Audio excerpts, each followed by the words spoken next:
Morning, folks. Morning. Kevin and I are going fishing, and question, is it above freezing? Yeah, it's balmy 19 out this morning. Is it going to be above freezing all day? No, Okay. And are we going to catch fish? that's the plan. That's the plan. Yeah. That wasn't an answer. Right, hopefully. I think we're going to catch fish. Like, it's not, I know it feels like early February or even kind of worse, but I don't think these fish are like locked into full-on winter. I think they're going to be, I think they're going to eat. I'm hopeful. I'm maintaining positive mental attitude. Hollasch chewing somewhere. That's what Matt says. That's right. That works for him. Positive mental attitude. All right. Prettyboy Reservoir. Gonna put some of the hair jigs just tied on there, but I'll let you pick a couple of these. You said you liked some half ounces. That's a 3/4. Okay. Take one of those. But these are you asked for halves. Yeah. So Halves and 3/4. That's cool. these are green halves. Sweet. Get a couple of those. Take them. I want your feedback. I know we're going to run into Matt out here too. Nice. I want your feedback on how they work. I like to trim the bristle guards on them. Yeah, and I split them. Okay. Give those a try today. Yeah, if you want, you can go lighter. These are 3/8, but Okay. you like half and 3/4. Half and 3/4. Right. Yeah, we'll give them a try. Cool. So we've had sub-zero with like 50-mile-an-hour winds the last couple days. Yeah. What they call it, the sonic boom? I don't know. Sonic I just blast. started making up stuff and saying it was global vortex 12.0. Or just seems like a meteorologist. Every time you get crazy stuff like this happens, just Hurricane force winds right. with 5-degree real feel of -7. Well, I'm surprised. Like, I brought the axe to bust up the ice, and we don't have it. No. Like, it just didn't get that cold that fast on a body of water this deep. So we got 38.9 degree water. We got ice on the shoreline there. Like, you can tell it had waves, and it got, it froze up onto the bank. Yeah.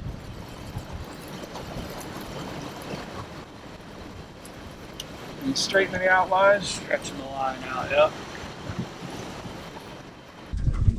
So Kevin's got the 1 ounce black jig on, and for years that was a 1 ounce black jig. Actually, it was a brush jig that I used to tie with a real sparse silicone skirt, a little bit of round rubber, kind of like this except without the hair. That was what I got my personal best largemouth on. Like, it was 7 pound 15 ounce in a place that had a lot of standing timber, and it was, I think it was early February, and you needed that much weight because the line would come down and hit, a log that was, 15 feet down over 40, and it would turn, and that bend in the line meant that you really just didn't feel what was happening. And more than anything, I mean, without really knowing how deep it was, I would count the number of seconds that and that stopped pretty quick. So I just threw up into fairly shallow. But you'd watch the braided line go and go and go and then stop. And counting what a 1 ounce jig does is one way of knowing how deep it is.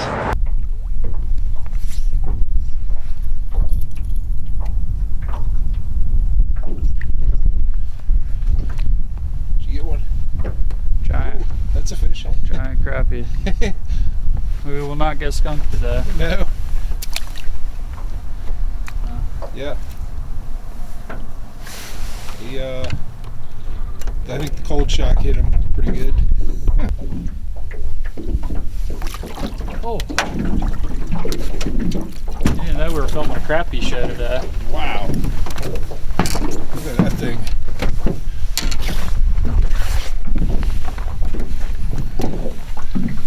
That thing's beautiful. Big crabskins. On the blade bait. On the blade bait. How long do you think he is? It's gotta be over 12 inches. Yeah. Hold him up, man. Beautiful. Ooh, he went down. Not like that first one. First one, I don't like it now. Good shot. Here's that school of crappie we're catching. There on the screen, hole there. You see him on 360 there. We're trying to get some of those bigger marks below. Deep, 56, 60 feet there.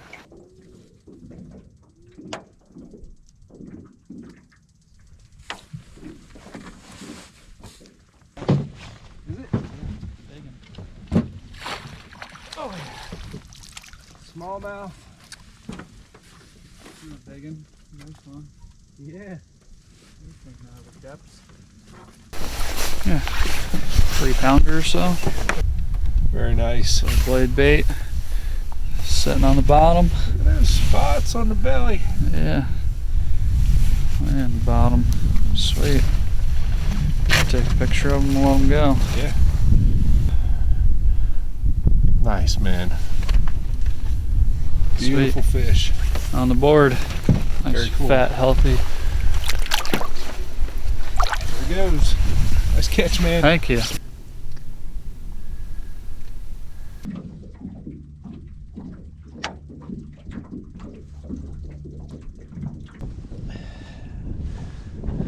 Putting some of this stuff on there just to keep the ice buildup on the guides to a minimum. Just line conditioner. It's just an oil-based thing that keeps the moisture out.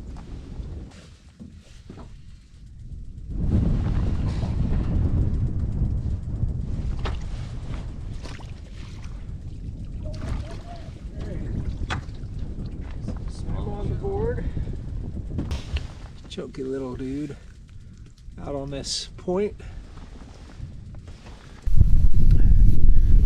He hit the gold blade bait, and all I knew when this guy was on was that when I was pulling on it, I didn't feel the and I felt resistance. I was like, you either got a stick or a leaf, some grass, or it's a fish that's moving towards me. I didn't feel him head shake until he was right underneath the boat. So being in tune with that is critical. Being in tune with when it comes down and hits the rocky bottom and goes kunk is critical. If you're focusing on those two things, you're gonna know when, okay, something's different, and that something different could be a fish. It wasn't that case.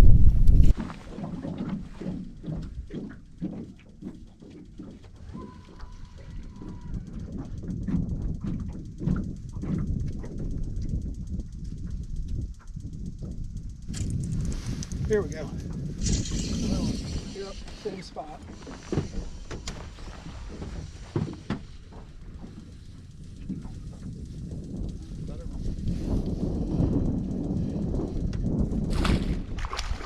Nice. Back to back. All right, thank you. All right. Gold is getting it done.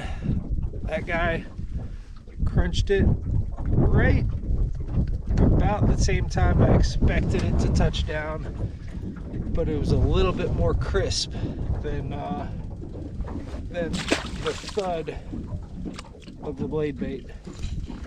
All right, so I want to talk a little bit about how you work a blade bait and really what they do. I'm going to start with, there are 3 things that a blade bait does to get the attention of a fish. One is the vibration. As you lift it up, The weight is centered there, and this wiggles side to side, and you can feel that. You feel that as you lift it up. So vibration is one of them. The other is flash. As it moves side to side, it scatters light. And then the other is noise. When it hits, when it hits the bottom, it hits a hard rock, the noise can really draw them in. So vibration, noise, and flash. So there's kind of two different ways that I will work a blade bait, two different modes, if you will. One is covering water, and one is just keeping it in one spot. And in that case, it's usually because I see fish on the graph that I'm vertical jigging. The first time I came out here, I actually learned how to blade bait on Prettyboy. I think it was 2008 into 2009. I think I skunk tripped like 4 times before that 5th trip where I started to make it happen. And the highest percentage thing that I figured out where I could make it happen is I was dropping the blade bait where I saw fish on the graph. It was near vertical rock structure, and it was, you'd have a little shelf, and I'd take this thing and just repeatedly, I'm going to catch in his carpet doing this, but repeatedly banging, up and down in the same spot. And that was the noise thing. I think it called him in from, suspended out in front of that vertical wall, and that bang, bang, bang. They're like, what's going on over there? So that was not covering distance. That's, hey, I saw a fish on the graph, and I'm just, lift, drop, lift, drop. The other way is that you cast it out, and it's a lot like what I do striper fishing, light tackle jigging, where you pop it up, right? And it's gonna come up like this, and then you keep your rod tip high, and it just sort of pendulum swings down to the bottom. That's why I like that double hook, because it doesn't snag. But you're really just trying to hold the rod tip still, and as it's pendulum swinging down to the bottom, you're waiting for that crunch. So, the good part of this, the advantage of rip it up and let it go down, and rip it up and let it go down. One, you're covering a lot of water, and if you haven't pinpointed them, that's what makes this a search bait. The other is that you're always poised, ready to rip into the next hook set. So the act of lifting it up, if you can't feel it real good, that is your hook set, whether you know it or not. So, and within those, those either pinpointing lift drop, there's different modes. And for sure, even last time out here, I caught one just letting it sit there on the bottom like that, but I kept my line taut. I was on Matt's boat, and one of them just picked it up. And they are scavengers, so letting it sit on the bottom like a jig, feeling it taut, that works. So does just letting it hang. If you have suspended fish, as your boat is drifting, it's going to have a little side to side motion, but just letting it hang there is good. But also when you lift it up and it goes and you're vertical jigging, I do this a lot, where I lower my rod tip super slow and just let it hang there, and then touch down gently, and then and if there's a certain distance from the bottom, I think a lot of people end up imparting too much action, and probably where I've caught the most fish is actually just letting it go from side to side without much of just a flopping it over, and really not having it come up much at all. So play around with different presentations with it. Certainly there'll be days where you can rip it up and they jam it as it's falling. Those are the best. Those are the real active days. But play around with not moving it much at all, letting it sit on the bottom. Just vary the retrieve of a blade bait, and they're going to find some fish for you.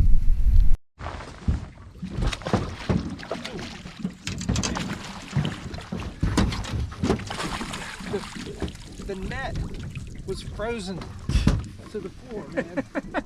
seriously. That's what we came here for. Look at that one. Ooh. Heck yeah. You got one on my jig. That's your jig. There. Oh, beautiful fish. Keep that going.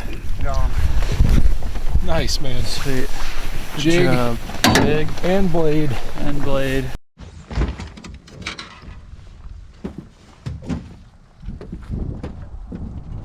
Oh. Good job. Wow. Chef jig. Look at that guy. Let's see what you got. This little largemouth. Nice, man. Did he jam it or was he just there? Jammed it. That's good. Yep. We like him to jam We it. do like him to jam it. Let me get a quick pick, man. Sweet.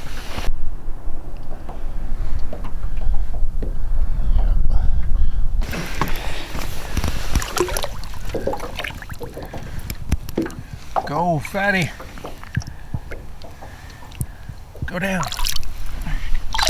Go down.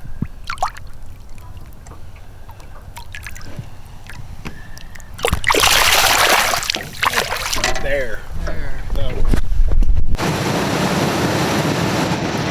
All right, we are cruising down lake. We're gonna make a run, huh? What did you talk with Matt today? Did he give you any intel? Typical wintertime fishing. What did you get him on? Played some jigs. Yeah.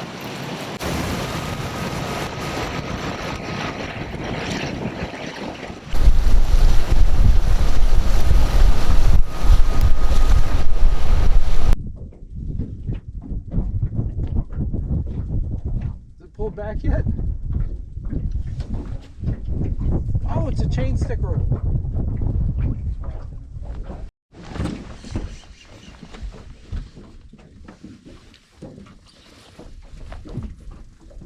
A largie. Ooh. I felt him Whack it and then mess with it, and then he came back on it.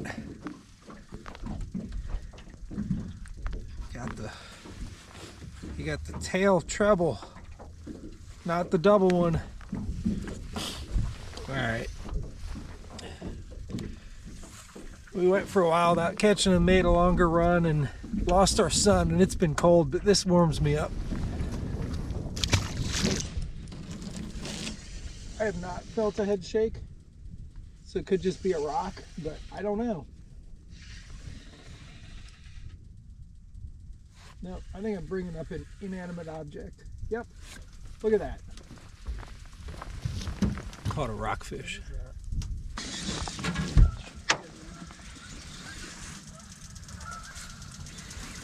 I put the 1/2 ounce on, and this was the first cast with it.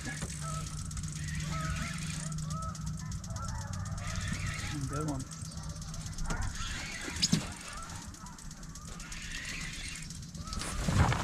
Oh yeah, look at that guy. Oh yeah.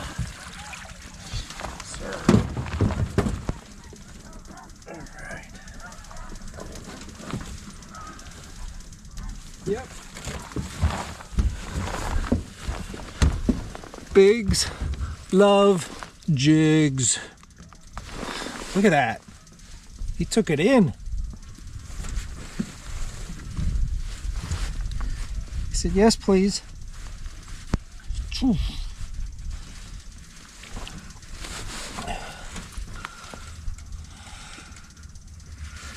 Yeah, I need your pliers. It's 4.9. All right, 4 pound, 9 ounce on the jig. Okay. Watch the video on how I made them. I'm gonna call it hairy football. All right, we are zooming back at full speed, trying to get in before it gets dark and cold. Thanks for taking me, man. Yeah, no problem. It's fun. Jigs and blades. That's right. Better took it.